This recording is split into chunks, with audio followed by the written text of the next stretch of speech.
حضرت عباس نے تقریر کی، بنی ہاشم میں سے سب سے پہلے، اور اصحاب میں سے سب سے پہلے حضرت حبیب ابن مظاہر نے تقریر کی، اور پھر کئی اصحاب اٹھے اور اپنی اپنی وفاداریاں ظاہر کی، امام کی نصرت کے لیے اپنے جذبے کا اظہار کیا۔ جب سب خاموش ہو گئے تو ایک امام حسن کا لال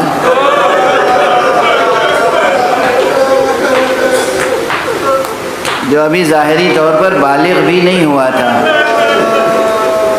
جو رشد و کمال کی ظاہری منزل تک نہیں پہنچا تھا، تاریخ کی لفظیں ہیں کہ لم یبلغ الحلم، بالغ نہیں ہوئے تھے، 13 برس کا سن تھا تقریباً، وہ اٹھے اور اب ظاہر ہے اس کا ترجمہ جو اردو میں ہے وہ ہم اپنے محاورے کے مطابق کر لیتے ہیں کہ چچا جان، امو جان، کیا میرا نام بھی ہے شہداء کی فہرست؟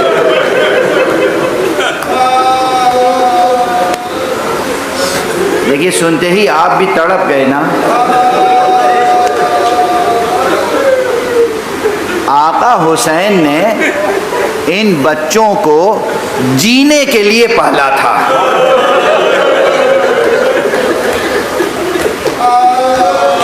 جب امام حسن علیہ السلام کو زہر دیا گیا ہے اور آپ کی شہادت ہوئی ہے تو یہ بچے بہت چھوٹے تھے، کوئی 2 برس کا تھا، کوئی 2.5 برس کا تھا، کوئی 1 برس کا تھا، کوئی 3 برس کا تھا، اس لیے کہ واقعہ کربلا امام حسن کی شہادت کے تقریباً 10 برس بعد ہوا ہے، 10 یا 11 برس بعد۔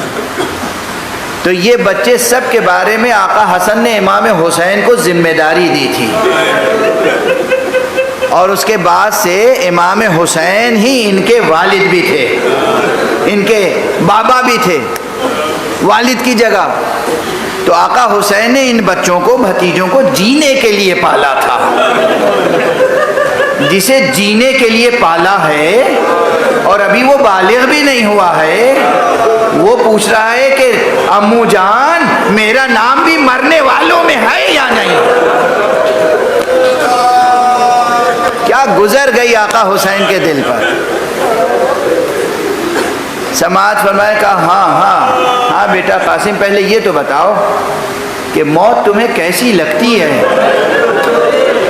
خدا کی قسم موت کے تعلق سے دنیا بھر کا ادب ایک طرف، اور اس عصمت زادے کا، اس امام زادے کا ایک جملہ احلا من العسل، موت تو ہمیں شہد سے زیادہ شیریں معلوم ہے۔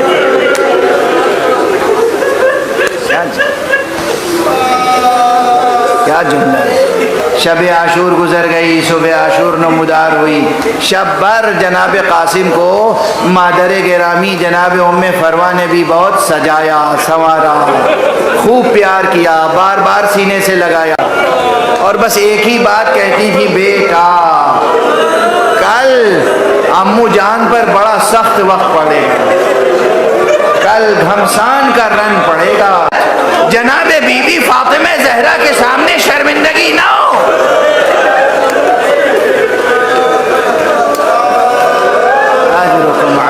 اختتام تک پہنچا اور پھر اہل بیت سے سلسلہ شروع ہوا، یہاں تک کہ بہت کم تعداد رہ گئی۔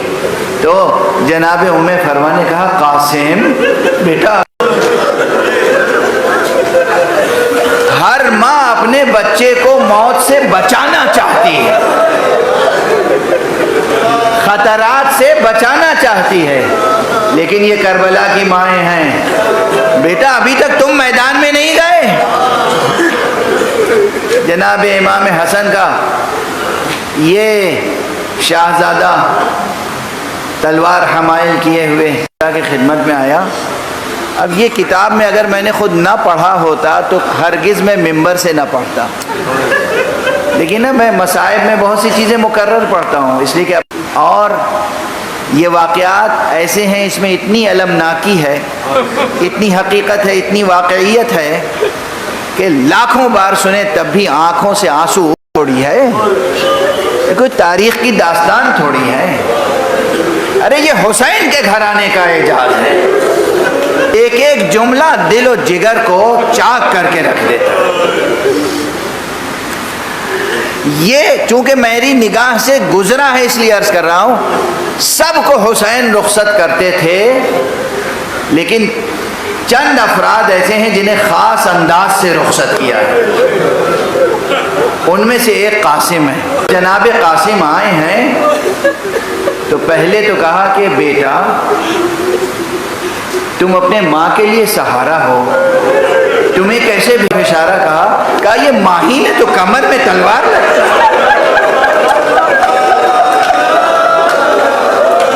امو جان آپ اجازت نہیں دیں۔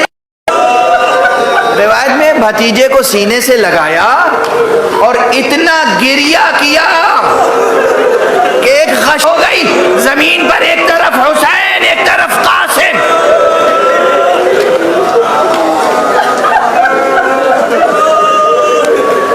بس 2 فقرے عرض کروں گا، اس سے زیادہ عرض نہیں کر سکوں گا۔ آپ گریہ فرما رہے ہو، معال مجلس حاصل ہو چکا، غش کھا کے گرے زمین، پھر اٹھے، پھر کلیجے سے لگا لی۔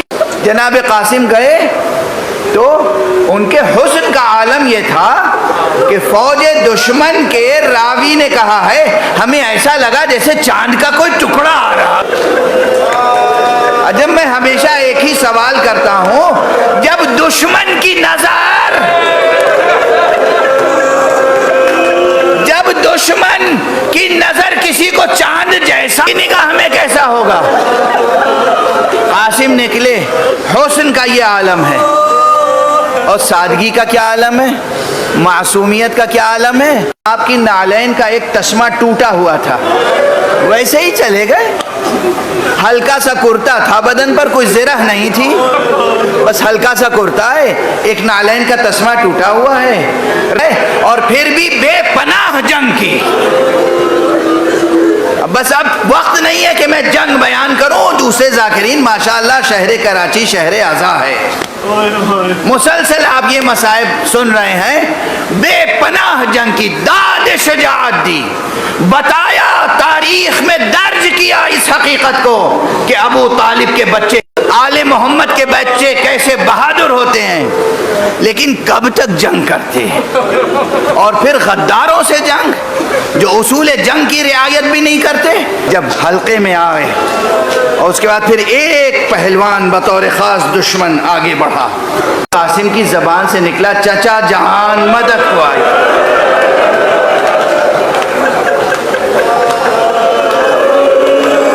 کربلا کے جتنے شہداء ہیں ان میں بس ایک یہ بچہ ہے جس کی زبان سے نکل گیا چچا جان مدد کو آئی۔ ادھر آقا حسین پڑھے اور تیزی سے پہنچے، جب پہنچے تو دیکھا کہ حسن کا لال زمین پر ہے اور کوئی دشمن ہے، کوئی شقی ہے جو سر کو قلم کرنا چاہتا ہے۔ بس حسین تڑپ گئے، للکار کے اس پہ حملہ آور ہوئے، وہ شقی تو آقا کی زد سے بچا۔ شبیہ لے کر آنا چاہتے ہیں لوگ، بس آخری جملہ کہہ رہا ہوں اس وقت، ادھر کی فوجیں ادھر